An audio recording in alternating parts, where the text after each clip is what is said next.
Hey folks, Joe Zarzaur here with my medical team. I have not been online very much in the last 6 weeks for a good reason. I was diagnosed with COVID on September the 7th, I believe it was.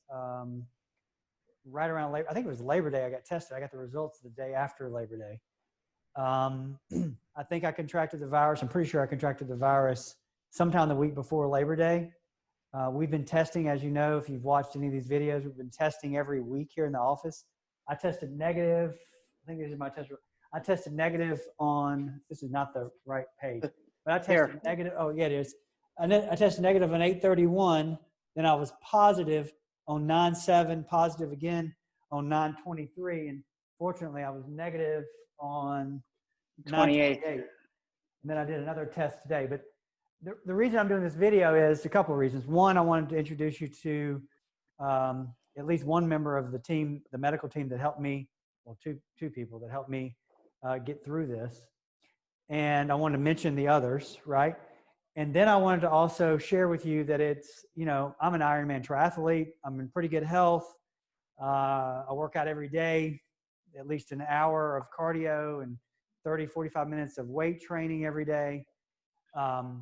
And this thing hit me like a ton of bricks. So I think it's great that if you're one of those people that can get experimental treatments and come out of this looking like $1 million, but for everyday folks, it is not a walk in the park. And I think the main reason I wanted to do this was I wanted to share with you guys how serious this is and how miserable it makes you, how dangerous it is even after you have the virus because of what it does to your lungs and your heart potentially.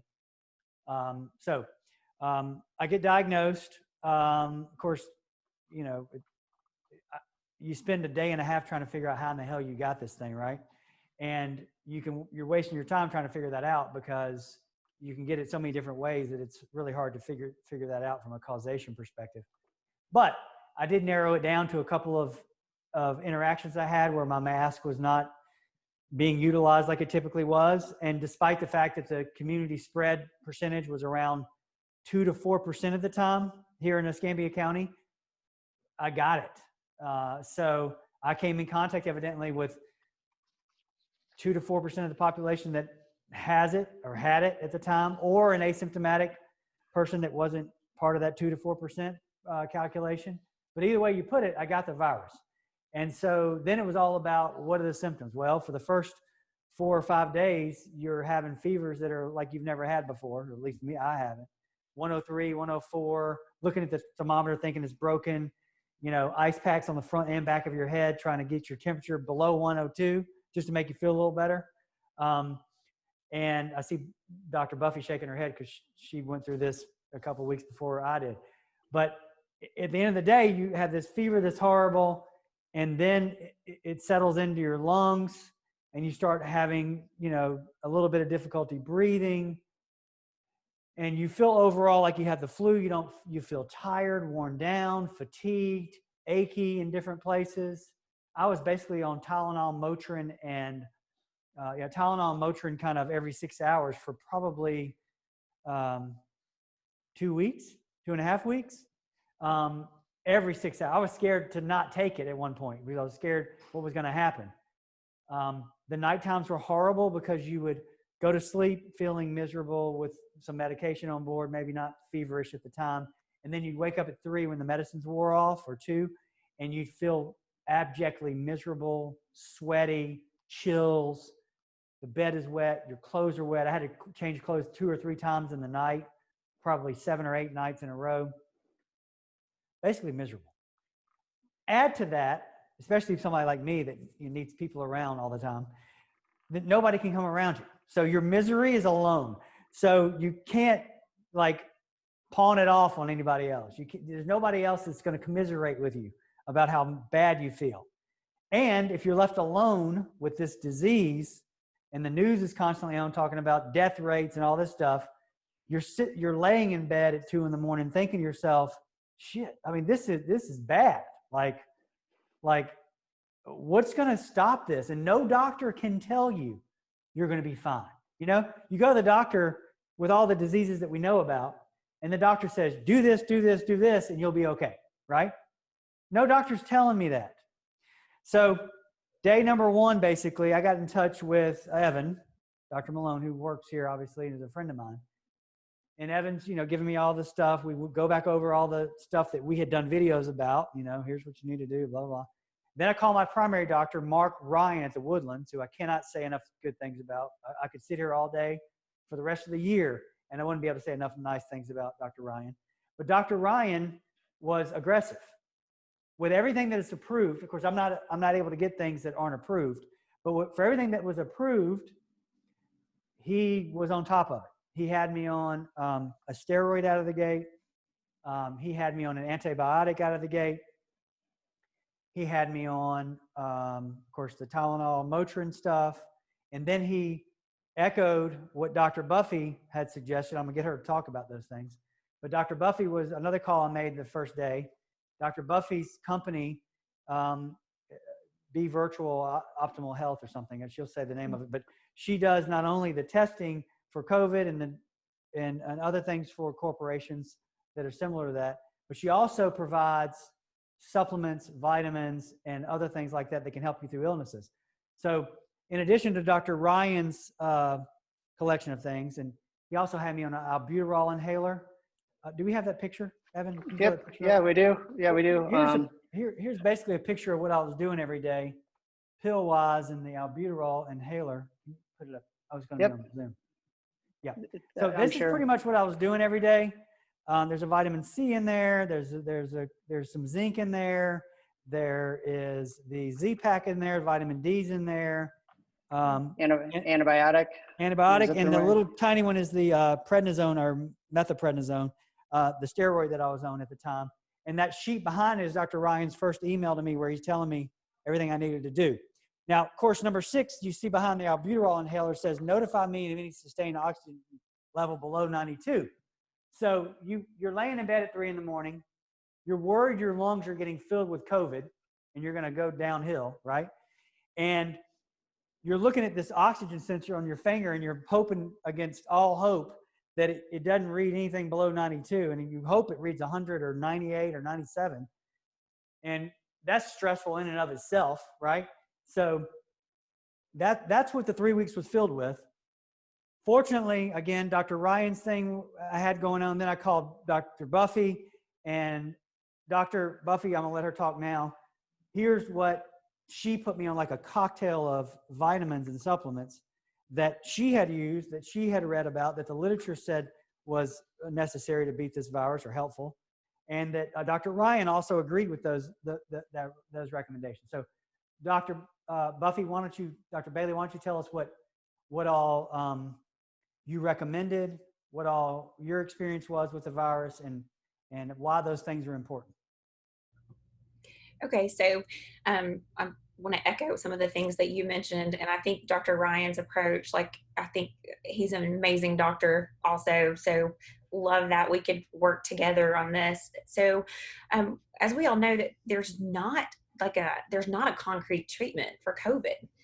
And some of the things that have been really successful is using complementary medicines to boost the immune system. So all of the ordinary vitamin supplementations that we would take for any sort of viral illness or an immunocompromised patient.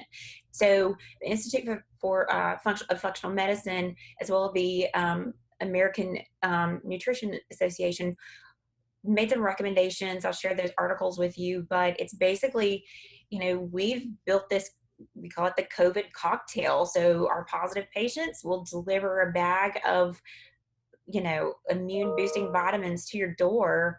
And all of them play a slightly different role. As far as virus eradication, just any virus, not specific to COVID, but we want to load the body with high doses of vitamins and supplements that can inhibit the virus from hopefully replicating and get the virus out of your system. And, Joe, we were continuing to test you, but, patients I've seen that have taken nothing have been testing positive for the virus we have one patient for more than 45 days. So the virus, I think that these alternative medicines help your body shed it, if that makes sense. And it's common sense stuff like a new one for many people is quercetin, but it's the one that's really focused on a virus eradication and inhibiting replication. One of my favorites. There's the cocktail. Yes, it's the cocktail, turmeric or curcumin. This is one of those everyday things for me. Like, this is, a lot of people use high dose turmeric as an anti-inflammatory instead of using, NSAIDs or Advil, Tylenol, those things that are bad on the stomach. And then some of these are known, like everyone needs a probiotic, immune system starts, the base is the gut. Vitamin D, vitamin A, which is our cellular defense and repair, as well as, the vitamin, I don't see your vitamin C on here. Oh, ascorbic acid right in front of me. But we can take these at higher doses to help us out. And I was doing that at your recommendation and Dr. Ryan's blessing and Dr. Malone's blessing. And so I was wearing that stuff out. Good. You took it too, right? When you had it. Absolutely. Yep. And you ended up testing negative 3 or 4 weeks after having the testing positive too, right? Right. About 2 weeks. 2 weeks. Wow. And I had IgG antibodies, but it was, I understand that, some of our community thinks that it's it's a difficult illness. It's unpredictable. It's different in every person. And it was a difficult several days, couple weeks for me. Well, I think a lot of people need objective information to help them understand that. And I'm trying to do that with this video. So here's what I'm telling you. I'm healthy. I'm probably healthier than 99% of the people. I'm not trying to be braggadocious about it, but I think I am. And I think that can be objectively verified. And it took me down, right? Mm-hmm. So the other thing that I think is important from an objective standpoint is, what does it do to you after it's gone? Well, after the virus has left your body, what damage does it end up doing to your organs? Well, we were concerned about the cardiac stuff because of a JAMA article that came out not too long ago that basically says it can cause cardiomyitis. I don't know if I'm saying that correctly. It's myocarditis. Sorry, myocarditis. And it called, is there okay, that's myocarditis. I don't know what the hell. And so basically, to break it down, the right side of your heart, which communicates the blood with the lungs, basically gets stressed and inflamed, and because of all the backup, basically. And so that has inflammation.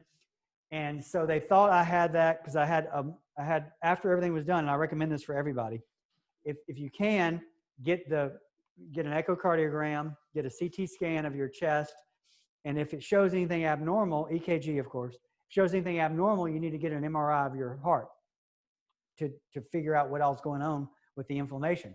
There have been studies that suggested that perfectly healthy athletes, college athletes, high school athletes, end up asymptomatic, virtually end up with the myocarditis. What do you call it? It's myocarditis. They basically they present as heart failure. Heart failure. Okay. Yeah. People perfectly healthy hearts end up in heart failure because of COVID. Now, my echocardiogram did come back and show some inflammation, but fortunately, the MRI 3 days later, or actually it was a week later, didn't show that inflammation had gone away. So thankfully, that was the case. So I was able to restart my exercise program this past Saturday. However, can you pull up the lung stuff? The lung still to this minute have infiltrates from COVID. Infiltrates that look similar to what you get. Hold on. This is my actual CT scan. We'll get it here in just a second. So same kind of things you get when you have pneumonia, right? It's the same kind of infiltrates, if I'm saying that correctly. Infiltrates. Yeah. They're calling. So this is my. This is your study, Joe. This is my study done on September 28th at Gulf Breeze Baptist. Why don't you read that, Dr. Malone? Got it. So September 28th. So we're talking 3 weeks after Joe was diagnosed and feeling bad. So we see the coarse bilateral posterior ground glass opacities, which that is really pathognomonic of just a viral process of any sort. And in the context of having a positive COVID test, you say, yeah, this is COVID viral pneumonia. And so when you see these ground glass opacities, it makes it difficult to read any other abnormal findings that are in there. So it's kind of like looking through a dirty window. A clean window, you can see right through it and you see what's on the other side. If someone makes the window dirty, you can't reliably say what's on the other side of the window. So having these ground glass opacities, it makes it difficult for the radiologist in this instance to say, hey, we don't know if there's any other lesions in there. We recommend another CT scan at 3 months after full recovery from this virus. And what a lot of people don't understand is any pneumonia, bacterial pneumonia, viral pneumonia, any pneumonia, the x-ray, the CT scan looks abnormal longer than the patient feels abnormal. So it's just because inflammation and the whole process of it needing to reabsorb that inflammatory response in the lungs takes weeks or even months. So that's where we're at with Joe. For 3 weeks later, how were you feeling the day you had this test, Joe? Were you feeling miserable? I wasn't necessarily miserable, but I was a little bit short of breath when I had that test. I remember feeling that. But you were on the upswing, I guess. Oh yeah, I was better. Yeah, no fever. So he was feeling better, and here he was 3 weeks out, and he had an abnormal CT scan. So that was enough to say, wow, okay, he had a real deal viral pneumonia. And then show him the picture of what these things look like on the CT scan, just so you understand that this is not like some kind of minor thing going on in your lungs. So this is not Joe's imaging, but this is from a radiology text, one of the authoritative texts. This is classic COVID-19, and there's tons of these articles out there now. And what you're looking at is, you can see the arrows on the bottom images where there's that white patchy stuff, and then there's an asterisk where there's the patchy stuff. Everything's supposed to be black when you look at a CT scan of the lungs. The black is good. That's good airway. Wherever you see white on the edges of the chest, in the thorax there, those are the opacities they're talking about, and those are abnormal. So as you can see, it'd be difficult to say, well, I see some inflammation there. Lord knows, it may be something else in there that we're missing. So we want him to come back when that resolves and see that if there's not anything else that is causing this patient any problems. So basically, and I had some coughing. I had a little bit of shortness of breath. My oxygen saturation never really got down even to 92. So in my eyes, it felt like almost a minor case of respiratory symptoms. But despite having a minor case of respiratory symptoms, can you put the picture of the oxygen tank that I had? Yep. During the hurricane, it happened to coincide with the worst night of the illness. You know how that works out. So hurricane's happening, Sally, and then I've got this next to the bed, trying not to use it, right? Again, my doctor, Dr. Ryan, wanted to make sure I had this stuff before the storm came. He did a yeoman's job of getting this delivered to the house before the storm came. And thankfully he did, because I needed it the day of the storm, right? And it just it gave me supplemental oxygen just to get me through a rough patch where I was having a little difficult time. They call it the breathlessness feeling. I felt breathless. And even though my oxygen saturation seemed like it was okay, my heart rate was a little elevated. This just helped ease that breathlessness feeling. And of course, before COVID, I never would have thought I would ever need an oxygen machine, right? So the idea that you should treat this illness like the flu is ridiculous, because it is far from that. I've had the flu. This is not the flu. This is a very serious illness. And yes, we can beat it. If you have experimental treatments like some folks in the federal government, then you probably can beat it fairly quickly and feel better faster. But if you have the stuff that's available to the general public, it's going to take a little bit, right, with a lot of folks. And then I think, Evan and Dr. Bailey, I think there's some people that just don't, like younger people, they don't have as many symptoms. They just don't. And I think genetics maybe has something to do with it. I think that your overall health has something to do with it, I guess, your age. Yeah. I didn't have any asthma pre-existing. I didn't have any other pre-existing issues. But in any event, the purpose of all of this is just to tell you, yes, it's beatable, absolutely. Yes, it's not something that's life-threatening with most people, but is it miserable? Absolutely. Does it have the potential for causing long-term damage to your body? Absolutely. I don't know if my lungs are going to clear up. I hope they will, right? Fortunately, the cardiac issues seem to have cleared up in a week. But you don't want this thing, right? So wear the mask, be smart, clean your hands, don't do anything dumb. And if you end up with it, get aggressive with it. Get in touch with Dr. Bailey's firm to get that cocktail, the vitamin cocktail. Make sure your primary doctor is being aggressive, like Dr. Ryan was with their with the steroid if necessary, and the antibiotic and the albuterol inhaler. So long and short of it is, it's not anything to snicker about. It's serious. I was sort of wanting to do this video sooner, but I was worried, frankly worried, that I couldn't use the past tense with the COVID. I wanted to be able to say it's over, it's left the building kind of thing. And I was concerned that I wasn't quite done with it, and I didn't want to jinx myself. So I feel now that I've turned the corner somewhat, and hopefully have rid my system of the disease, except for the lung issues that hopefully will clear up. If you have any questions about COVID-19, if you have any questions about Dr. Bailey's company, we're going to put the website link on below this video for her company. I urge you to contact your primary physician if you end up with a COVID-19 diagnosis, no matter how good you might feel. Have them ready to give you the necessary meds, whatever you need. You need to be aggressive with this illness, and you need to understand that it can be very dangerous. Even if you beat it, you may end up with some long-term issues. So y'all take care, stay away from this illness, and I appreciate your attention to this. Thank you, Dr. Bailey. Thank you, Dr. Malone. You bet. Thank you. Thank you, Dr. Ryan.